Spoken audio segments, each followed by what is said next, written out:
Hello and welcome to episode 12 of Get in the Bin with me, Andrew Musgrove, and And me, Sam Mulliner. Hello.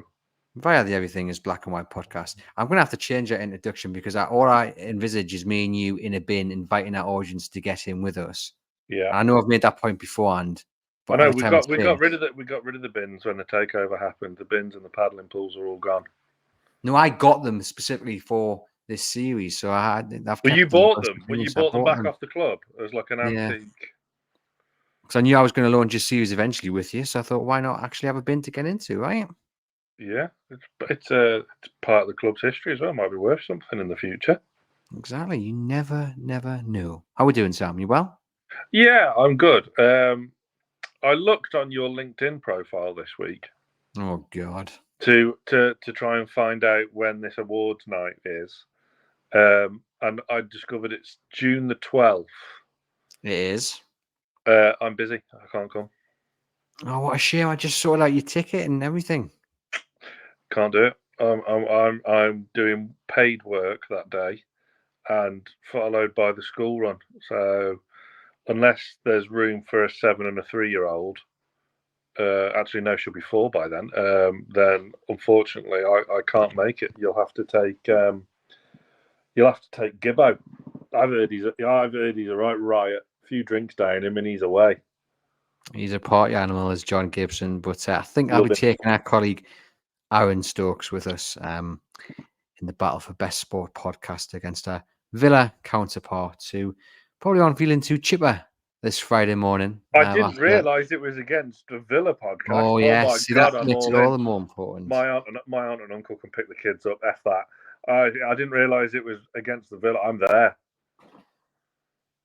I don't even need a seat at the table. I'll just be vocal. Just get the banner out. I mean, I hope if we do lose, there's no Soul on the Time banner unfurled. I mean, that would be very unfair. No, But you we'll get won't on anyway. anyway.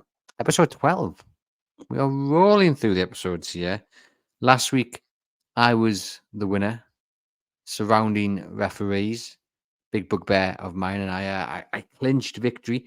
Admittedly, I haven't done the sum to see what the scores are, but you think it's a lot closer than I do. So for episode 13, I promise you I would have got the calculator out to see just how close they are. I hope you guys are all enjoying the series so far. Let us know in the comments anything you want us to discuss or debate. Me and Sam are certainly enjoying it. This week, shall I go first? Do you want to go first? Yeah, you can go first because I for some reason I just feel like I'm always the one that has to go first. Okay, well, it's because I'm gentlemanly and I like the other person to go first. Because I'm kind of like that. It's like opening a door for somebody, isn't it? Age before beauty is the good old saying. Rude, honestly.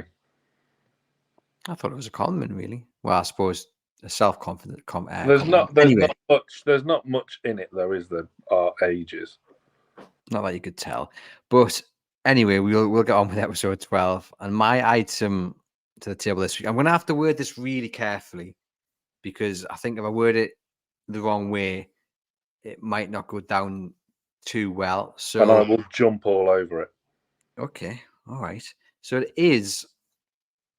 So I'm not going to use the word lack. I'm not going to use the term lack of respect because I don't think this person in question is disrespected. I just don't think he's celebrated enough. So the lack of celebration, the lack of honoring, the just forgetting. I think yeah. So my item is when you talk about the great managers of Newcastle United, the greatest manager of Newcastle United is often forgotten about in the conversation of great Newcastle United managers. So it is Newcastle specific this week, and it is all about Joe Harvey and the way he gets forgotten about when we talk about club legends, when we talk about achievements at Newcastle United. He's always forgotten about, always is. Look on social media when they talk about great characters of this club, and when they talk about Sir Boy Robson, Kevin Keegan, they deserve to be respected. They deserve to be talked about in very, very high regard. But they're always talked about just that little bit more and that little bit better than Joe Harvey. When in truth and in reality, everything they achieved didn't come close to what Joe Harvey achieved, i.e., in terms of lifting the last major honour for Newcastle United. And I think the point was reaffirmed when we went to the League Cup final last February, and all the talk was about Eddie Howe emulating a Kevin Keegan or Sir Bobby Robson, and Joe Harvey wasn't mentioned once, really, not in the build-up. And really, if Eddie Howe had won that cup, he would have been emulating Joe Harvey as the last manager to win a major honour for Newcastle United. And I just think Joe Harvey deserves a little bit more praise. He needs to be remembered. And I get, Sam, the point that you might make is, it was so long ago, people forget. That's just the way of the world. 1969, people forget. The younger generation maybe haven't even heard of him, or they're not that well clued up on him. So you can't really have a go at them for not talking about him. But then I would say, well, actually, the younger generation, Kevin Keegan was nearly 30 years ago. Sir Bobby Robson, 20 years ago. So that's still a fair whack. And I just would like to see Joe Harvey given a little bit more praise for what he achieved at this club, because it wasn't just a manager who won a cup. It was a club captain who won 2 FA Cups and then was on the coaching staff for the 1955 FA Cup. And he is largely credited with making the difference on the training pitch to why they won the last FA Cup that they did back in 1955. So, yeah, the item this week, screw it, is the lack of respect for Joe Harvey, is the lack of conversation about him when we talk about great legends of this club. Okay, interesting. Yeah, you did have to put that last sentence in there because otherwise your point was so muddied. I just wanted to get it right because I've said lack of respect. I think the fact he's not talked about is the lack of respect. I don't think he's disrespected, but the fact he's very, very talked about is the lack of. It's difficult. I don't want to anger anybody. I don't want to come across as pompous, to our listeners and viewers. The majority who will be Newcastle United fans. It's up to them who they celebrate and praise. This is just my opinion. So I want to be really careful, and I want to respect you guys who are watching and listening. So I want to get the phrase right. I'll be honest, I haven't quite nailed it down yet, but I think I've got the point across. Okay. Or not, maybe. A few things to unravel there. Go on then.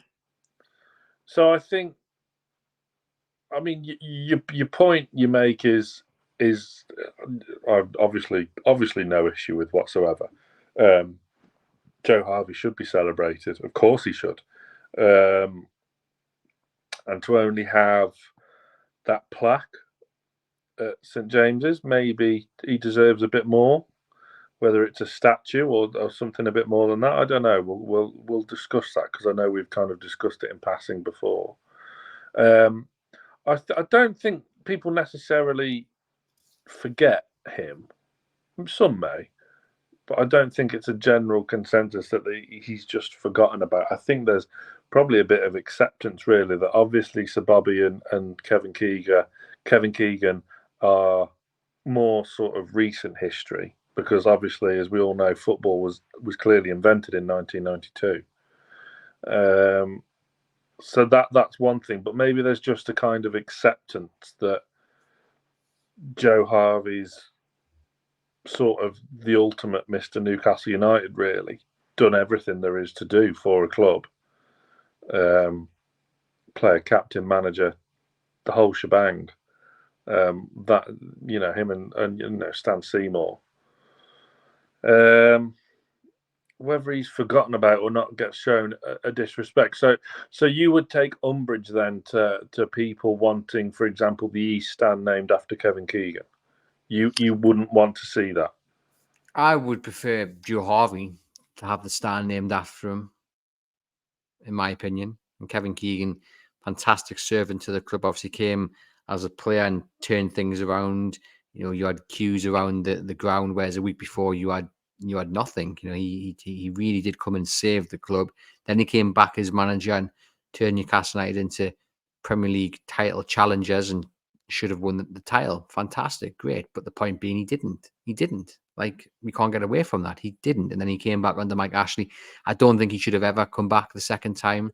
I think that was a mistake on Ashley's part. I think it was a mistake. Hindsight's a wonderful thing, though. It is. But I remember at the time thinking this is a bad idea because he'd been out of the game so long, and it seemed like a move by Mike Ashley to heighten his popularity. And to be fair, at the time, he didn't need to heighten his own popularity because it was quite high. He was in the stands with the fans, he was signing players who spend the money, and it just seemed a bit of it didn't seem a football move, in my opinion. It seemed a popularity move by Mike Ashley. I don't think he should have come back.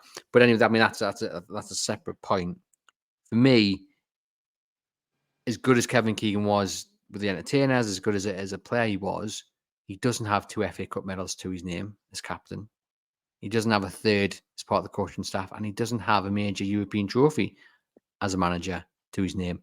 And I think it's probably a fine margin to getting that balance between, what do we celebrate as a club and as a fan base? Do we celebrate a figure like Kevin Keegan? Yeah, we do, but do we celebrate it ahead of someone who actually achieved, something, like really achieved something in terms of honours? I don't know. Your point of him getting disrespect or a lack of respect is probably pushing it a bit too far. But is it because when you, I mean, we all fans always are having this discussion about the next statue or the stand, for example, and Kevin's always top of that list, and for me that's good, fine, that's their opinion, but in my opinion, we should be basing it on honours, on medals, on trophies. Joe Harvey came in as manager when honours, Newcastle. medals, and trophies. So you don't Yeah. think Alan Shearer should have a statue then? Well, that's different. I mean, his achievements are unrivaled. Club record signing, club record goal scorer. So yeah, of course. I mean, that's a yeah. He's Sure, you unrivaled. wouldn't say that after he replied to your tweet the other day. My point being, though, if we're talking about the next person to deserve a statue, it's I mean, I'm more of a fan of a stand, if I'm being honest, but Joe Harvey for me is above Kevin Keegan. You could even argue, Bob Moncur could be above Kevin Keegan in many ways as the last captain to lift the trophy.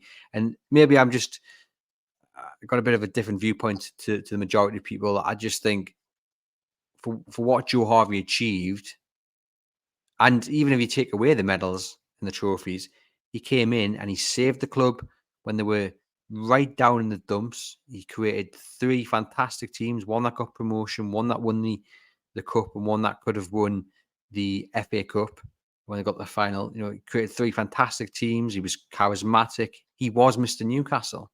So his influence and impact on the club was just as great as Keegan's was.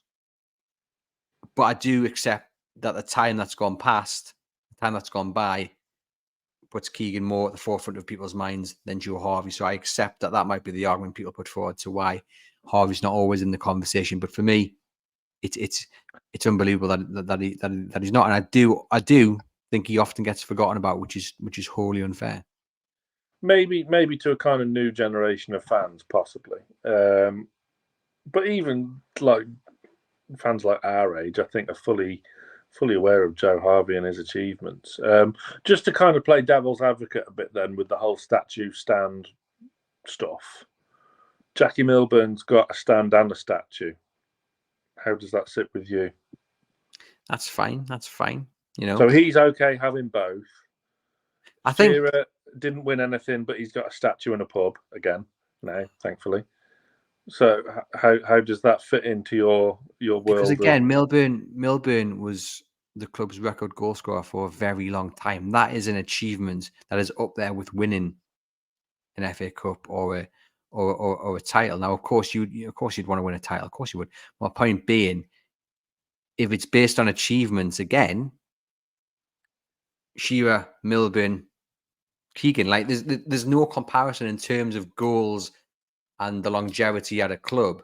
That, and I've got no issue with Milburn at all having a standing statue. What a legend! What a fantastic ambassador for the club. And don't get me wrong, this isn't digging out Kevin Keegan, a fantastic ambassador as well for Newcastle United. But I just think in terms of the next person to be honoured, it has to be Joe Harvey, without a shadow of a doubt. No question about it. Yeah, but what are you putting in the bin now? Because you're saying that he has to be the next person honoured. I'm putting in the bin the fact that when it comes, from what I see on social media and from conversations I have with people, that he's very rarely mentioned in the conversation of legends, and I'm putting in the bin. So who should be up there with that's named? Then hit me with your big three, because you're saying that you hate Kevin Keegan. No, whoa! I'm not saying that I'm winding you up. You'll be hearing from my solicitor. I get the point. I get the point you make.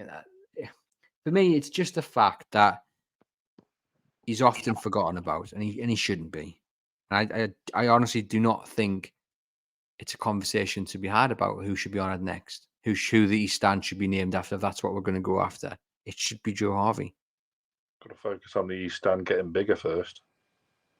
We do. Your point this week? Mine is completely like nothing to do with anything that you've brought up. Mine this week is e-tickets, and that's not me saying tickets in a Yorkshire accent. That's digitalised tickets for football matches.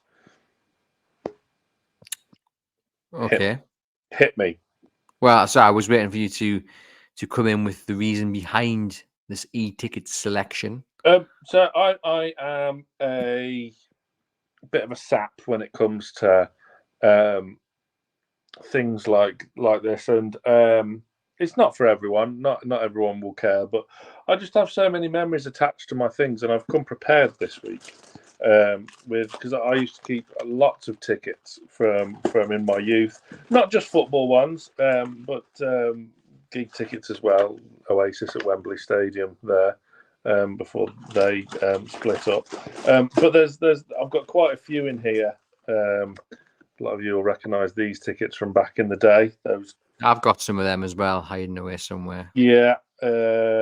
Just for our listeners, Sam's digging out his treasure chest, and he's just brought out one of the tickets from probably the late 90s, where it's got the Newcastle crest on the background, blue strips along the top. Yeah, you're going to tell me I've got the years wrong? A bit later. What date was on that one? Oh gosh, hang on, I've got to find it again. But yeah, I appreciate those listening. This is quite a visual kind of thing I'm going for, so I will do my best to explain as well. I've got so many in here. Just pick one out and tell us the date on it, just so we can get a feel for it. Well, I will, but it's not as easy as that. Yeah, you literally just had one in your hand. Yeah, I know, but now I've dropped it back in the pile. So 2000 and so there's that one. That was 2008. I've got a 2007. 2006. 2006. That blue one was 2006. And who was it? Newcastle versus. That was my first ever game. Newcastle versus Celtic in a pre-season friendly. There you are. Where Steve Harper played up front. Interesting, good memory that. I do remember that happened. I didn't know it was that game. But anyway, so your point is that you like the firm ticket in your hand because it's a memory, it's a collector's edition for you, kind of thing. Yeah, I've got so many, like even recent ones. This is the one. I've got a couple from last season. So this one, which I'm holding up now, is the ticket for the Carabao Cup semi-final second leg. Against Southampton, and like things like this, I'm quite lucky really because it's only just come to Newcastle this season. These pair of tickets that I'm holding up now for last season was my son's first ever game against Wolves, which I'll be honest was the best day of my life. So to have these as a keepsake, just as a little memento, obviously you'll always have the memories of stuff like this. But that means a lot to have something physical in your hand from the day. I mean, like I say, it's not for everyone, but like this season, we were at the PSG home game, weren't we? And the ticket I've got for that is like a snapshot on your phone. It's just not the same and there's just bits and pieces, and one that isn't Newcastle United, but so if you'll indulge me very, very briefly, I'll try and tell this story as quick as I can. So none of my family were into football. However, when my granddad, who's sadly no longer with us, he passed away during COVID part 1. He showed me a ticket he had when he was in the forces. So this is extremely delicate and extremely rare. So I'm holding up to camera. Sorry if you're listening, listeners, but I'm holding up a ticket, my granddad's ticket, from Germany versus England at the Olympic Stadium in Berlin on Saturday, the 26th of May, 1956. Wow. So again, my granddad wasn't really into football, but he saved this, and obviously when I got into it, he showed me this, and this was kind of the only kind of when he passed during COVID, and I could go and see my nan or whatever. There was like some bits and bobs when we were clearing out his stuff, which is obviously horrendous. And I come across this, and I was like, I really want this. So I have this, and it takes pride of place on a cabinet in my living room. I don't know how much it's worth, if it's worth anything at all, but it's priceless to me. So from that all the way down to 3 generations later, with me and my lad and his first tickets, and then obviously I've got my first ticket game in there as well. I just like to keep them. I think they're priceless. It's very, very hard now to not vote for your point there, because that was touching. That was emotional. I wasn't going to show it, to be honest, because I didn't want to kind of make it any more emotional than what it needed to be. But that's what it means to me, like keeping these tickets. And it's just like, even like silly ones, West Ham away last season, I'll try and move it away from the emotional standpoint now. And no, even by all means, continue. I mean, I get it, because I just moved house, so when I went up into the loft and kind of got the boxes down that I'm not allowed to have on show, I had a shoebox kind of full of stuff like that, of tickets and games that I've been to. My first game back in I think it was 1998 FA Cup against Blackburn was mine. Got the match day program as well. Got the ticket stubs against Marseille in the UEFA Cup. Semi-final. So I get it, and anytime I kind of go into that box, I do enjoy a little look back through them. So I get the sentimental value of them, and I get the point you're making. What I would ask you, Sam, I mean, in terms of the use of e-tickets, do you have an issue with them? How are you finding them? There's been a lot of debate from a Newcastle point of view that they cause a little bit of chaos. It's very hard to get into the ground, maybe on time. Sometimes the scanners don't work. How are you finding the tickets on your phone? Personally, never had an issue, but I've not been at St James's Park a whole lot this season because of our friend the ballot. Did you get a ticket for the Brighton game? No, well, through the ballot, no, but I have got someone. Shout out Jackson, who's a friend of my good friend Johnny, is on holiday that day, so he has transferred legitimately his ticket across, of which I have financially compensated him. So I will be at the Brighton game, but not through the ballot. So that is a whole season of not getting a ticket at St James's Park through the ballot. But yeah, I've not had an issue. But what I will say is the queues are longer getting in. They are. You can't. I don't think you can argue with that. I mean, the stadium has always been pretty much sold out near enough, more often than not, whether you're doing paper tickets, e-tickets, or whatever. But I do find it does take longer to get into the ground. I don't know if you would go along with that. I've had no issues personally myself. My family, you've been looking to get tickets as well. They don't seem to have too many issues, but of course there are enough people on social media which seems to suggest that some do have problems. But I guess, look, it's the first season they've really kind of implemented this. So there's going to be teething problems. And I'm sure as we go on down the years, it'll get a lot easier and a lot simpler. I think, for ease of use, I think it's a good thing to have e-tickets. You can just scan it. It's simple as that. It's like having your card on your phone. So I think for convenience, I think it is a good thing, as long as you've got signal and you've got full charge on your phone. Because I imagine if your battery dies, you're suddenly in a wee bit of bother. But that's not really the point, is it? Your point is more about the memories and having the physical ticket to look back on in a decade or so to and come. some like I even have like old like gig tickets from when I went to, and like the memories you evoke from that, and like the cool artwork. This I'm holding up, listeners. I do apologise again if you're listening and not watching the pod. Like I'm holding up a Radiohead ticket from 2008 for Old Trafford. That's just such a cool artworky and it's massive as well. Such a cool ticket, and then like just seeing that just ultimately brings back memories of when I was 18, and it was great. So, and like I said, like the football ones, you'll always have memories of games or whatever, but like just some it's just nice to keep as special. Like I've always got the Wolves game from last season, as I say, my lad's first game. They're always up on the pinboard now. I'm never getting rid of them, and obviously I will defend that Germany-England ticket from the 50s with my life. But Some might say, Sam, just buy a match day program. Well, I do as well. I have the match day program of Newcastle PSG, but it's not the same for I don't know why it's not the same. I have the program from the PSG game. I didn't buy one in Dortmund.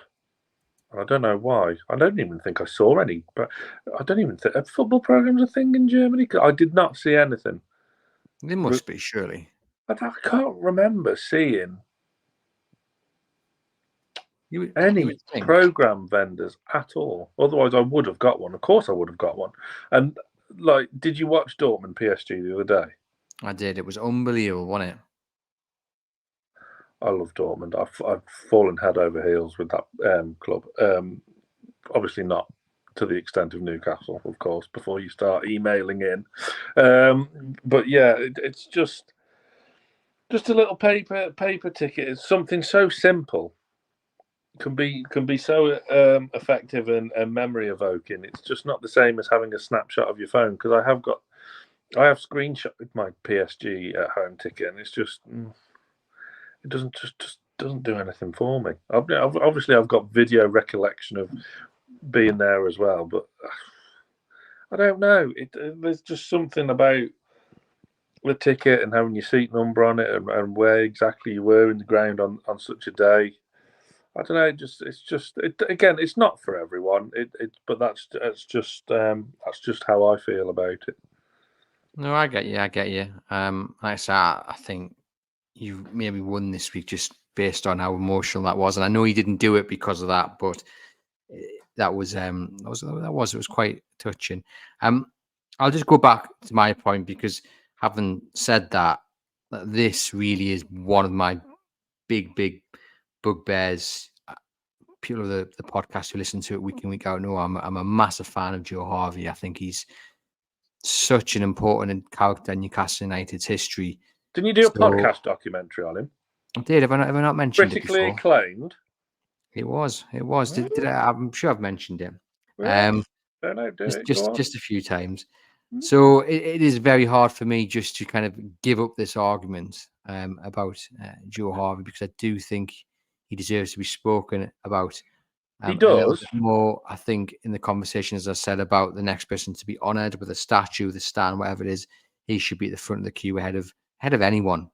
And the next time Newcastle get to a cup final, when we're talking about Eddie Howe being in the same breath as Kevin Keegan and Sir Bobby Robson, that's fine. Two fantastic managers, two brilliant characters for Newcastle United, got what the club meant to the fans.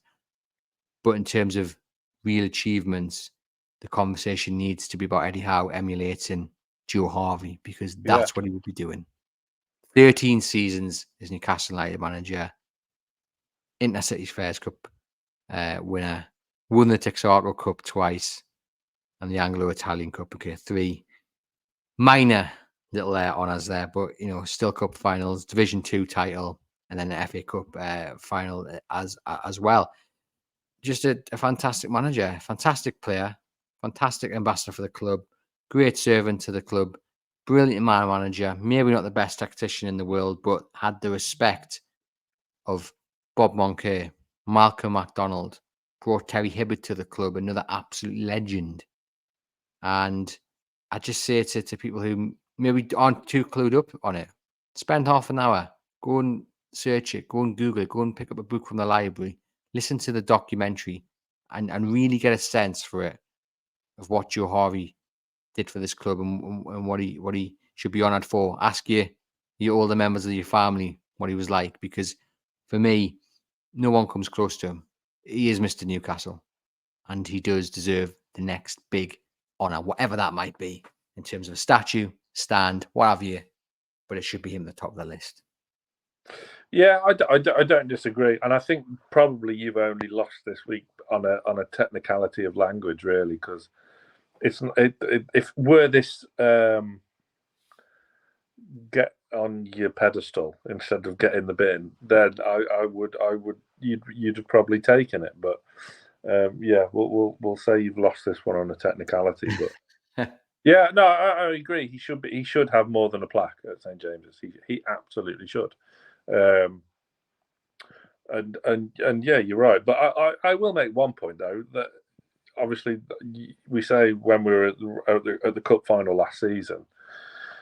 I mean, you were the one holding the talking, so why didn't you say it? And you had Bob Moncur sat like 2 chairs down from you. Why I must have mentioned it. I mean, I was more just talking about the build-up in general. Okay, you've got me on that one. I mean, I can't exactly remember.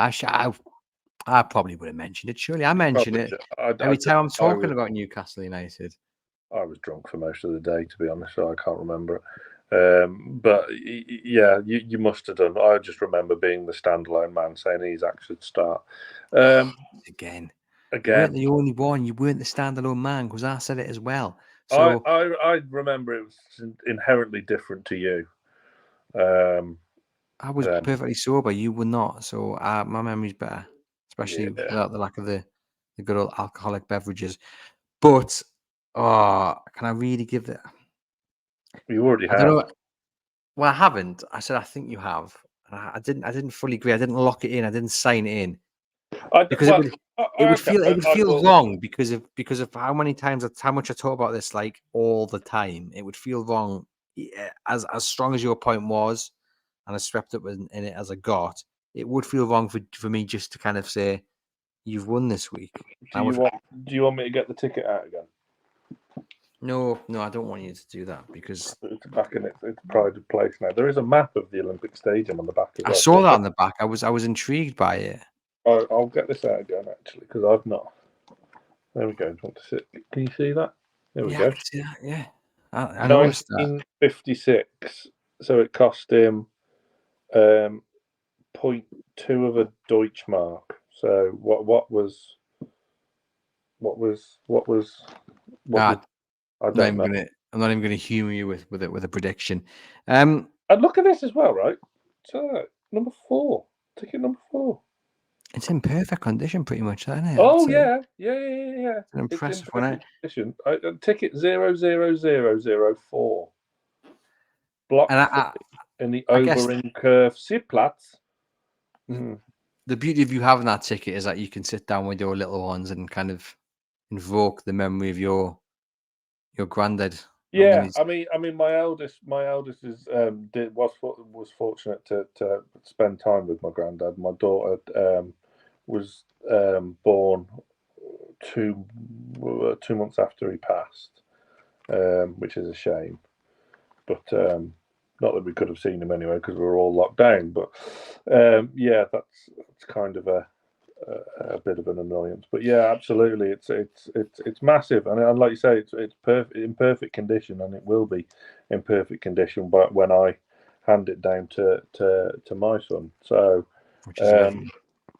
you know, it's these things that just make it important. I just don't think we should lose sight of these things and put everything computerized and whatnot, and then they're just lost in the ether after the events happened. I get that. I'm going to take an editorial. I'm going to take an editorial stance here, though. I am going to take an editorial stance because I'm just going to say both items shall get in the bin. Okay, yeah, I'll go with you on that. We're not going to have a vote about it. We're not going to open it up to the people because I think they're both very two personal points that we've both made. Obviously, yours slightly a bit more personal with the connection to your granddad there, but it's something that I feel. I mean, of all the items, this is the one I feel most passionate about for me.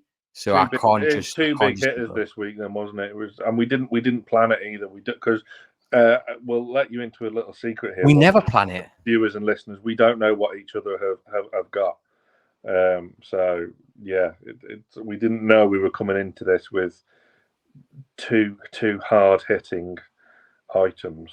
So yeah, I forgot. I mean, I know we've done it once before, but I forgot we can put them both in. Yeah, we'll put them both in this week. Let us know in the comments what you think. Do you collect ticket stubs like Sam does? And let us know which ones you've got hidden away somewhere. And the memories. Do collect programs as well, and I collect shirts as well. I collect anything. You have them all out on display because I'm not allowed. No, I'm not allowed. In short, no, I'm not. The only, my shirts are all in an ottoman. And my programs are all in a drawer with my tickets with my ticket stubs. Yeah. Well, at least they're not in the bin. Correct. Lovely. And on that bombshell. Lovely. Well, Sam, thank you as always for joining us in Get in the Bin episode 12. Both items have ended up in the bin this week. The lack of conversation or lack of honouring of Joe Harvey, the last Newcastle manager to win a major honour, which was the first Cup in 1969, and e-tickets and the danger they represent to creating physical memories, i.e. collecting the ticket stubs and being able to share the stories and memories with your younger members of the family. This has been Everything is Black and White podcast. Please hit subscribe, give the video a thumbs up, head over to chroniclelive.co.uk for all the latest Newcastle United news. And for myself and Sam, we'll see you next week for episode 13.